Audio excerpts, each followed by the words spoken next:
Lepaskan aku.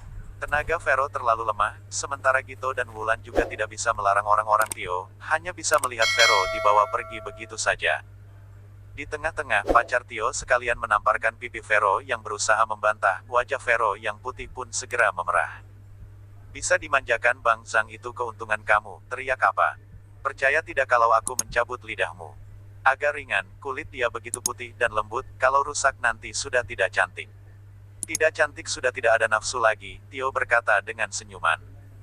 Pada saat ini ponsel Vero berdering, seolah-olah ini ada penolongan terakhirnya. Vero menggunakan semua tenaganya untuk membantah dan mengambil ponselnya. Ujung-ujungnya ponsel dia direbut Tio. Aku bantu kamu angkat. Oh, Bang Desta. Pacar kecilmu ya. Tio tertawa ketika membaca nama kontak penelpon. Dia adalah pacarku. Vero berkata dengan keras kepala.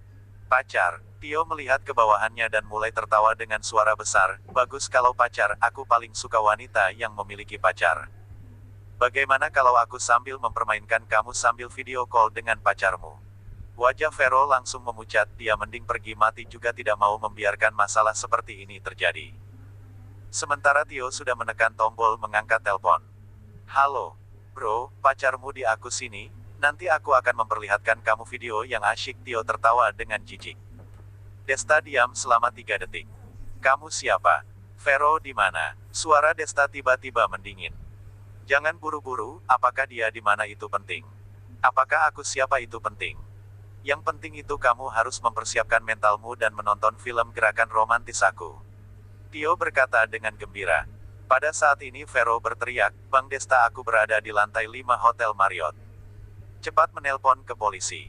Sialan, kamu mencari mati ya. Tio langsung menamparkan wajah Vero. Desta mendengar semuanya dengan jelas melewati telepon. Aku mau kamu mati dengan penuh siksa. Desta marah dan langsung bergegas ke Hotel Marriott. Sementara Vero langsung dibawa pergi oleh orang Tio ke ruangan mereka. Gito dan Wulan merasa sangat cemas. Nobu, Liani, kalau anakku kenapa-kenapa, kalian semua harus dipenjara. Ketegasan Gito terhadap Vero biasanya itu karena mereka adalah sekeluarga. Sementara ketegasan Gito juga demi kebaikan keluarga, tetapi kondisi sekarang berbeda, demi keamanan sendiri Reska langsung menjual Vero begitu saja, mana mungkin bisa menahan lagi.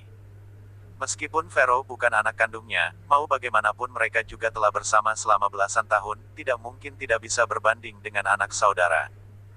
Sementara Vero nanti masih bisa membawa keberuntungan untuk keluarga mereka, Vero adalah pohon uang keluarga mereka pada masa depan, bagaimana Gito bisa tidak marah? Bukan, Gito, apa maksud kamu? Kamu mau melihat tangan anakku diputusin begitu saja? Apakah ada orang yang menjadi paman seperti kamu? Liani sama sekali tidak merasa bersalah. Anakmu itu orang, jadi anak gadisku bukan orang. Kamu jangan berpikir mau pinjam 600 juta lagi. Gito berkata dengan marah. Wulan, kamu lihat suami kamu ini. Bukannya hanya masalah ditiduri sekali. Ada apa yang luar biasa dengan itu? Apakah perlu sampai begitu? Tidak mau pinjam uang lagi. Berarti kamu sudah tidak ingin pulang ke kampungnya. Wulan, iya tidak. Liani menunjuk ke Gito dan bertanya kepada Wulan dengan marah. Ini. Sebenarnya Wulan tidak merasakan apapun, Vero memang bukan anak kandungnya. Kalau bukan pemimpin keluarga Chen membawa Vero dari vihara dan meminta dia untuk mengasuhnya, sampai memberi dia uang setiap bulan, Wulan juga tidak akan mengasuh Vero.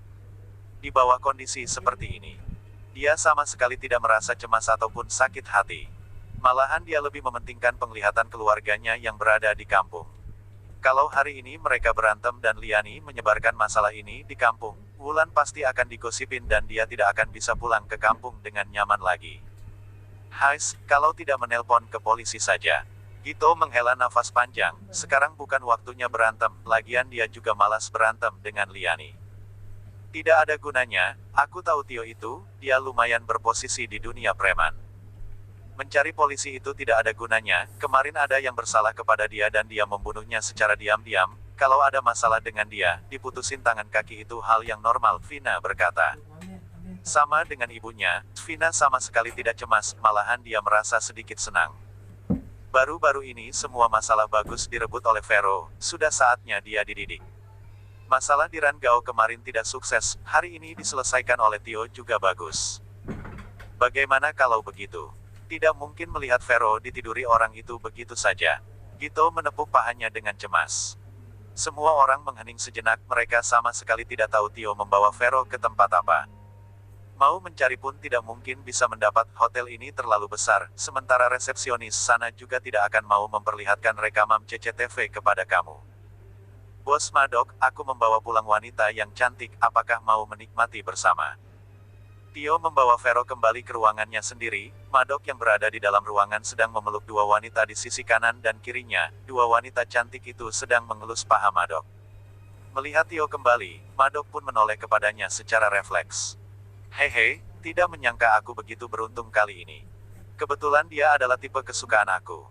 Aku mendengar Bos Madok juga menyukai wanita tipe ini. Saya tidak lupa berbagi dengan Bos Madok, Tio berkata dengan sombong. Dia masih belum menyadari perubahan ekspresi Madok. Adik Vero. Tio, kamu sedang buat apa? Madok langsung berdiri dan bergegas ke hadapan Vero. Tentu saja sedang berbagi dengan Bos Madok. Masih bisa buat apa? Tio menggaruk kepalanya, tidak tahu kenapa Madok tiba-tiba terlihat ketakutan dan ekspresinya mengalami perubahan yang sangat dahsyat. Tunggu, tadi Bos Madok memanggil dia adik Vero, jangan-jangan mereka saling kenal. Berpikir sampai sini, detak jantung Tio pun berdetak dengan cepat. Sebelum dia sempat bereaksi, wajahnya langsung ditampar dengan kuat. Madok terlihat sangat marah, dia langsung mendorong Tio ke atas lantai. Kamu meminjam keberanian dengan Tuhan ya? Adik angkat aku saja kamu berani tangkap. Kamu mengira dunia ini sudah tidak ada yang bisa mengontrol kamu ya? Daerah Sanbaku membuat kamu merasa kamu itu bos ya? Madok berteriak dengan marah, melihat pipi Vero yang bengkak dan merah, hati dia langsung tenggelam. Bagaimana kalau Desta mengetahui hal ini? Bos Madok, aku salah, aku tidak tahu dia ini sekeluarga dengan kita. Adik Vero, apakah kamu baik-baik saja? Berapa kali dia menamparkan kamu? Sini, pukul dia dengan kuat, ada kemarahan apa langsung pukul saja, kamu pukul dia sampai mati pun tidak apa-apa, Bang Madok akan membantu kamu di sini, Madok berkata dengan penuh perhatian. Aku baik-baik saja, Vero menggelengkan kepalanya dan menghela nafas panjang, untungnya yang berada di sini itu Madok, kalau orang lain, bisa jadi Vero akan dihabisin begitu saja. Hubungan Madok dan Bang Desta lumayan akrab, seharusnya dia tidak akan melihat Vero diganggu begitu saja. Apakah Desta mengetahui masalah ini? Madok tiba-tiba bertanya dengan suara kecil. Tahu, seharusnya dia di tengah jalan bergegas ke sini, Vero mengangguk. Mendengar jawaban Vero, Madok menarik nafas dalam dan menoleh ke Tio, kamu berdoa sendiri saja, aku tidak bisa menyelamatkan kamu. 73. Bos Madok, apa maksudmu? Wajah Tio sudah menjadi pucat, dia sama sekali tidak tahu masalah sebesar apa yang dirinya telah buat.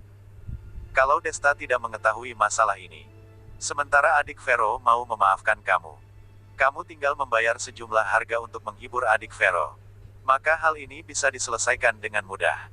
Tetapi kalau Desta sudah mengetahui hal ini, maka aku tidak bisa mengontrol sebesar apa konsekuensi yang kamu akan terima. Desta sangat melindungi dia, Madok berkata.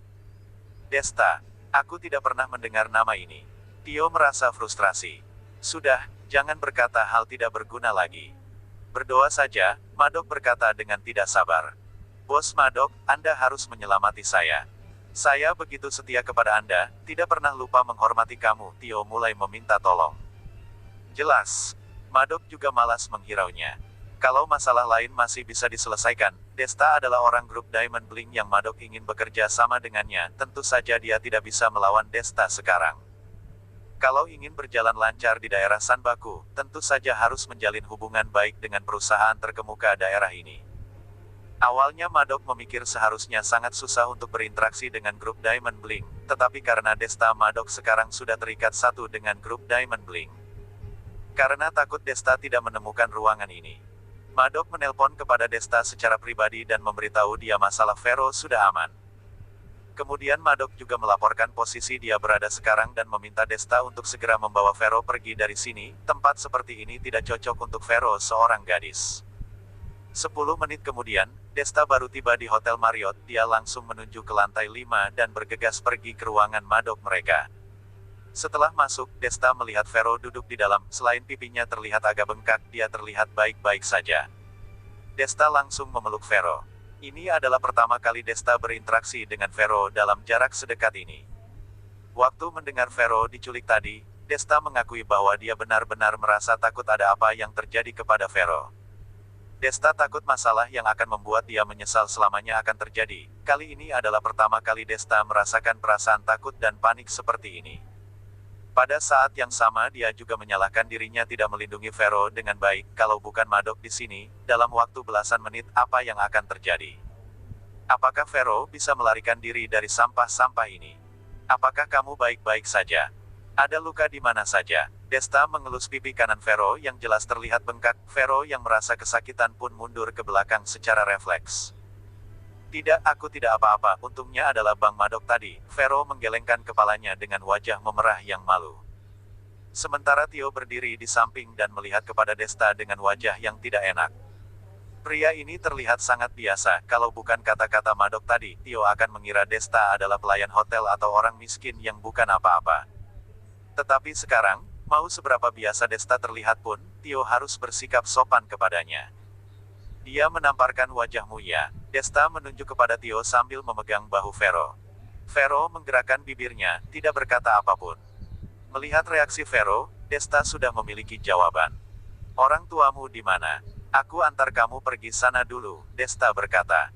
Mereka di ruangan 517, Vero berkata. Madok, kamu mengawas dia dengan baik. Aku mengantar Vero ke sana dulu, nanti langsung kembali ke sini, Desta memerintah sebelum mengantar Vero ke ruangan 517. Di dalam ruangan, Gito terlihat sangat cemas dan khawatir, sementara orang lain berbicara dengan santai, seolah-olah bagi mereka Vero dibawa pergi itu bukan masalah yang pantas merasa sedih ataupun cemas. Setelah masuk ke dalam ruangan dan melihat adegan ini, hati Vero pun terasa agak masam. Desta mengelus tangannya dan memberi kode tidak perlu peduli kepadanya. Vero, sudah selesai ya? Oh tidak, kenapa kamu pulang begitu cepat? Liani bertanya dengan kaget. Desta, kamu buat apa di sini? Siapa yang menyuruh kamu datang? Tempat ini adalah hotel bintang 5, kamu tidak memikirkan identitasnya. Pelayan membiarkan kamu masuk begitu saja. Dasar orang miskin. Liani berkata dengan masam. Kalau dulu, Desta terlalu malas untuk mempedulikan orang yang tidak berotak seperti ini, tetapi sekarang emosional Desta sedang memuncak. Aku sarankan kamu pergi ke rumah sakit ahli otak. Pemeriksaan seperti ini tidak akan memakan banyak biaya juga. Kamu saja tidak bisa menyadari identitas kamu sendiri, siapa yang memberi kamu kepercayaan diri untuk mendefinisikan identitas orang lain? Orang yang tidak memiliki pengetahuan diri seperti kamu baru benar-benar menakutkan. Kamu bilang apa? Liani berdiri dan mau menamparkan Desta. Desta menangkap tangannya dan tenaga besar Desta membuat tangan Liani merasa kesakitan seolah-olah tulangnya mau patah. Lebih baik jangan selalu mencoba memprovokasi aku. Desta melemparkan tangan Liani. Liani mundur beberapa langkah dan jatuh di atas meja.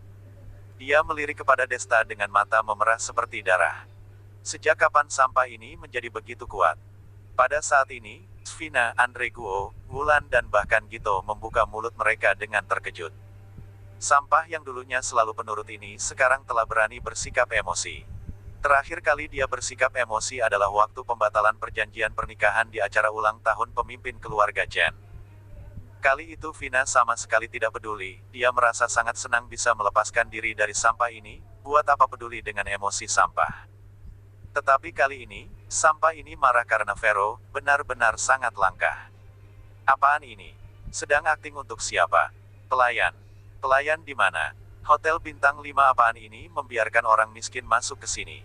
Usir dia keluar. Apakah kalian masih mau bekerja? Atau kalian sudah tidak menginginkan uang kami? Liani berteriak ke arah luar ruangan, orang seperti ini juga bisa masuk ke sini. Kalau kalian tidak ingin bekerja, mendingan langsung tutup saja. Mendengar teriakan Liani yang tidak masuk akal, wajah Gito dan Wulan dipenuhi oleh perasaan malu, tetapi mereka tetap tidak bisa mengatakan apa-apa karena Liani sedang berada di puncak emosi sekarang. Vero, kamu temani orang tua kamu dulu di sini. Aku menyelesaikan masalah sana sebentar, siap itu aku baru datang menjemput kamu. Desta memegang tangan Vero dan meninggalkan ruangan tanpa peduli seberapa besar kemarahan Liani. Kemudian Desta pun kembali ke ruangan Madok mereka berada. Pada saat ini, Tio sudah terlihat sangat berbeda dari tadi, dia berdiri dengan ketakutan. Pacarnya juga menundukkan kepalanya tanpa berani bersuara. Aku sudah mencari tahu tadi, Tio ini benar-benar patut dihukum, dia berani memprovokasi Tuan Desta seperti itu. Madok menghampiri Desta dengan senyuman. Siapa yang memukul Vero? Desta bertanya dengan ekspresi datar. Dua-duanya, dia dan pacarnya memukul Vero. Aku sudah bertanya kepada mereka tadi, Madok berkata. Dua-duanya. Sepertinya bos Madok lumayan dekat dengan orang ini ya.